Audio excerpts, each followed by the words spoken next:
완전하신 나의 주 의의 길로 날 인도하소서. 행하신 모든 일 주님의 영광 다 경배합니다. 예배합니다. 찬양합니다. 주님만 날 다스리소서. 예배합니다. 찬양합니다. 주님 홀로 높임 받으소서.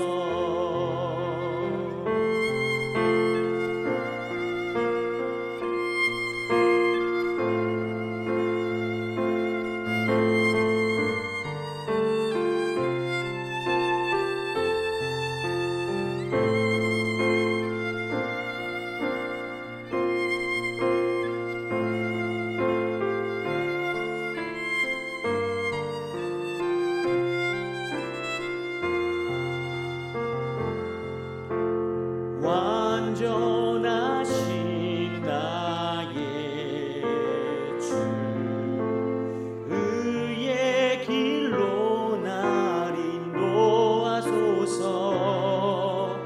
행하신 모든 일 주님의 영광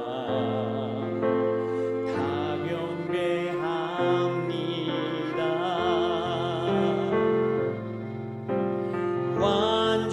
완전하신 나의 주 의의 길로 날 인도하소서.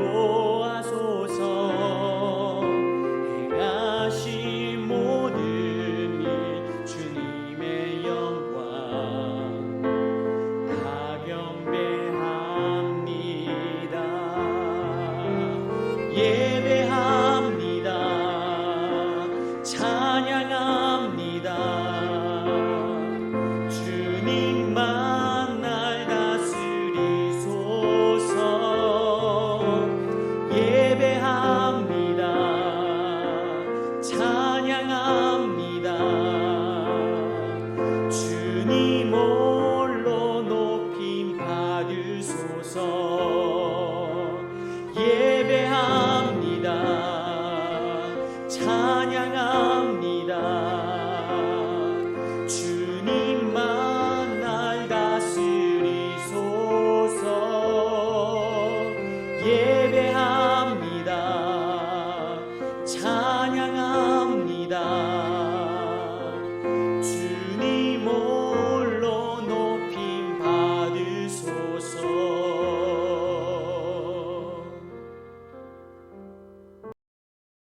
샬롬, 귀한 하루를 말씀 묵상과 기도로 시작하는 우리 귀한 식구들에게 하나님 우리 아버지와 주 예수 그리스도로부터 은혜와 평강이 풍성하기를 축복합니다. 오늘 묵상하실 본문 말씀 히브리서 11장 21절 같이 읽겠습니다. 믿음으로 야곱은 죽을 때에 요셉의 가가들에게 축복하고 그 지팡이 머리에 의지하여 경배하였으며. 아멘.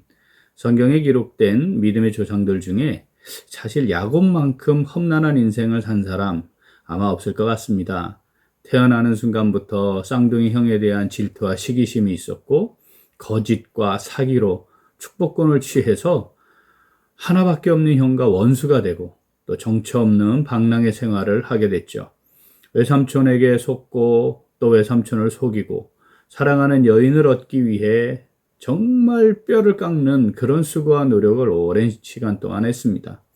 그리고 그 정말 사랑하는 여인을 통해 아이가 없다가 오랜 시간 지난 후에 천신만고 끝에 아들을 낳았어요. 그런데 잘못된 부성애로 편애를 하는 바람에 그 아들 다른 아들들에 의해 잃어버립니다.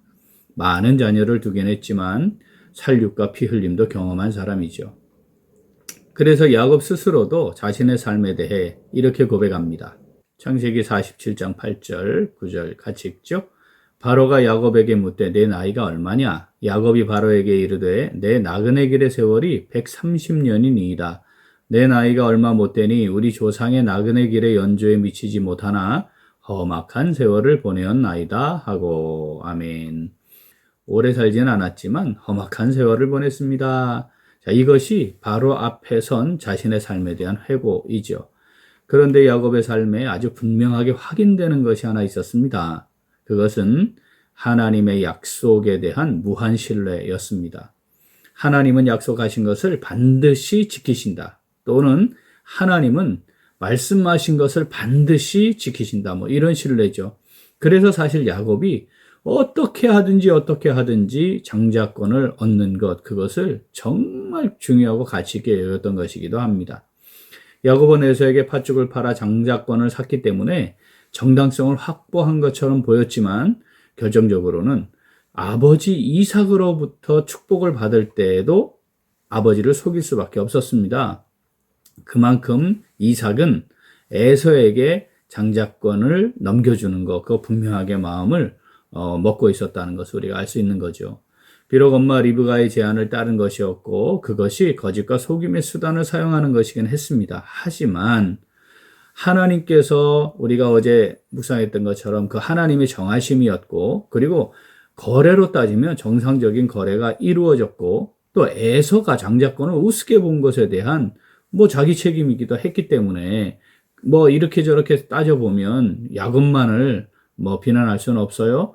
그리고 중요한 건 그 바탕에 하나님이 지니신 것, 하나님이 주시는 것, 하나님이 말씀하시는 것은 반드시 지키신다고 하는 하나님에 대한 신뢰가 있었기 때문이죠. 그렇게 하나님의 약속에 대해 신뢰하며 살았던 야곱, 믿음으로 행한 삶이 어땠는가? 자, 오늘 본문에서 이 야곱이 믿음으로 무엇을 했는가? 그것에 대한 기록을 하고 있는 것이죠.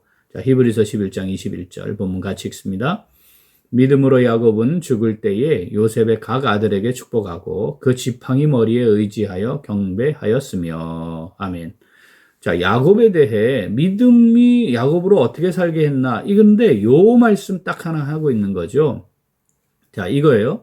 믿음으로 야곱이 요셉의 각 아들에게 축복하게 했다는 겁니다.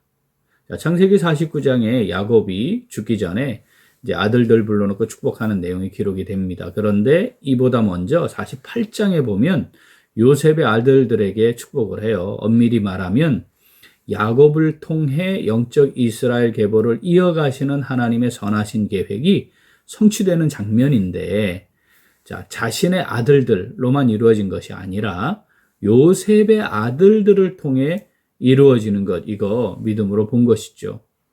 자, 우리가 여기서 그래도 언약 백성의 계보를 잇는 건데 이 기준으로 보면 이 요셉의 두 아들, 정말 이 사람들이 어떻게 하나님의 언약 백성의 계보를 이어? 이런 생각이 들 수 있어요. 그런데 자, 그것이 하나님의 뜻이었기 때문에 야곱은 요셉의 두 아들들을 향해 축복을 했다라는 겁니다. 두 아들의 태생과 성장 환경, 이거 상관없다. 하나님의 언약을 바탕으로 국무총리 가문이 아닌 하나님의 언약 백성이다라고 하는 걸 하나님이 결정하셨다. 이걸 믿음으로 받아들였다는 거예요.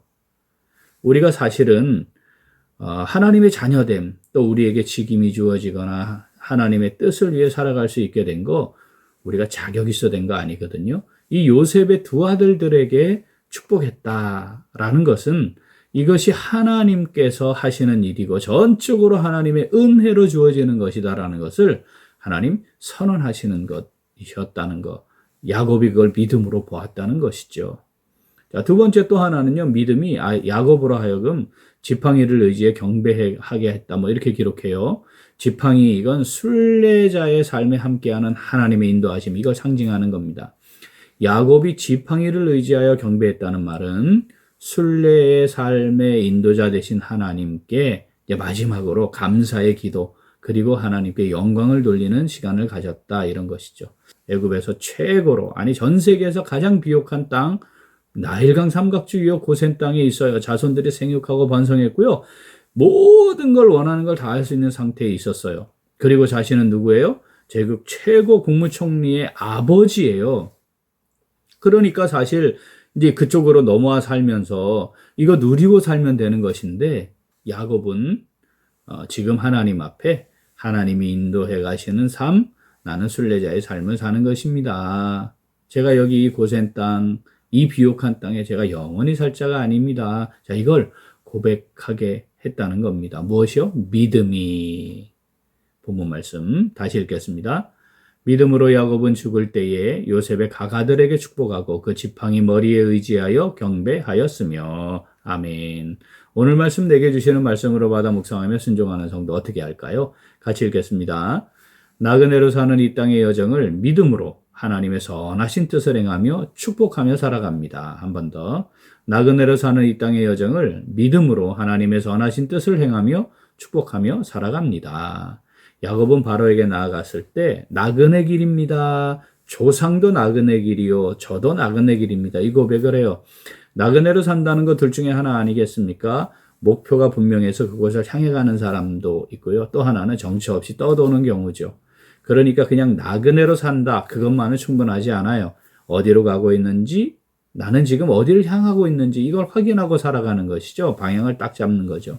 다른 말로 하면 순례자라고 말할 수 있습니다. 그렇게 순례자의 길을 걸어가는 사람은 기회가 주어질 때마다 축복하는 삶을 살아갑니다. 야곱이 바로 앞에 섰을 때에 바로를 향해 축복했던 삶이 바로 그런 것이죠. 창세기 47장 읽어보겠습니다. 요셉이 자기 아버지 야곱을 인도하여 바로 앞에 서게 하니 야곱이 바로에게 축복하며 야곱이 바로에게 축복하고 그 앞에서 나오니라. 아멘. 야곱이 노구를 이끌고 바로 앞에 섰는데 바로에게 축복했어요. 자, 그 믿음이 우리에게도 은혜의 선물로 주어졌습니다. 그러므로 우리는 하나님의 선하신 뜻을 따라 자녀들을 바라보며 축복해야 하고 하나님의 인도하심에 감사와 경배를 드리고 세상을 향해 축복하는 복된 삶을 살아가면 좋겠습니다. 본문 말씀 한 번 더 읽죠. 믿음으로 야곱은 죽을 때에 요셉의 가가들에게 축복하고 그 지팡이 머리에 의지하여 경배하였으며. 아멘. 하나님께서 허락하시는 오늘을 인생의 마지막 날로 살아가는 성도로서 하나님의 선하신 뜻을 따라 자녀들을 바라보며 축복하고 세상을 향해서도 마음껏 축복하는 믿음의 삶을 살아가는 오늘, 그리고 우리 매일매일의 삶이 될 수 있기를 간절히 소원합니다. 아멘. 함께 기도하겠습니다. 하나님 아버지, 자격 없고 허물과 실수로 가득한 저희들을 사랑하여 주시고 언제나 우리를 돌봐주셔서 이 땅의 삶을 신앙여정으로 걸어가도록 함께하여 주시니 감사드립니다. 그런데 저희들은 하나님께서 저희들에게 주신 축복의 권한에 대해 무관심했습니다. 오히려 비난하고 비판하고 원망과 불평하는 것에 더 익숙해져 버렸습니다. 오늘이 하나님께서 허락하신 마지막 날임을 놓치고 하나님께로 돌아가는 순례의 길을 걷고 있다는 사실도 놓친 채 살았습니다. 하나님께서 이루어 가실 일을 바라보며 믿음으로 하나님의 뜻을 선포하지도 못했습니다. 세상을 향해 하나님의 은혜와 사랑이 어떤지, 우리를 통해 흘러가는 복이 어떤지를 보여주는 것도 이미 저희들과 상관없어져 버렸습니다. 하나님 아버지, 이 시간 회개합니다. 저희들을 긍휼히 여겨주시고 용서하시고 용납하여 주시옵소서. 이제 하나님께서 허락하시는 오늘을 인생의 마지막 날로 살아가는 성도로서 하나님의 선하신 뜻을 따라 자녀들을 바라보며 축복하고 세상을 향해서도 마음껏 축복하는 믿음의 삶을 살아가기를 간절히 소원합니다. 하나님 아버지, 저희들을 성령으로 붙잡아 주시옵소서. 함께 하시고 인도하여 주시옵소서. 감사드리며 예수님 이름으로 기도합니다. 아멘. 오늘도 기도는 양육 프로그램을 통한 영적 성장을 위하여입니다. 먼저 양육 가정을 위하여 기도하겠습니다. 우리 교회가 성도들을 온전케 하여 봉사일을 감당하게 하고 주님의 몸된 교회를 성전으로 잘 세워가는 사명 충실히 감당하도록 기도하겠습니다. 또한 양육을 통한 성도들의 영적 성장을 위하여 기도하겠습니다. 교회에서 진행되는 다양한 양육 프로그램에 우리 많은 성도들이 기쁨으로 참여하여 영적으로 성장하고 성숙해 가도록 우리 기도 제목 보시면서 함께 기도하겠습니다. 이어서 육신의 연약함으로 치료 중에 있는 식구들과 생활에 어려움을 겪고 있는 식구들과 군복무 중인 형제들과 타 지역에서 머물고 있는 교회 식구들과 학업 중에 있는 청년들을 위해 기도하시고 우리 각자 기도 제목 가지고 함께 기도하겠습니다. 기도합니다.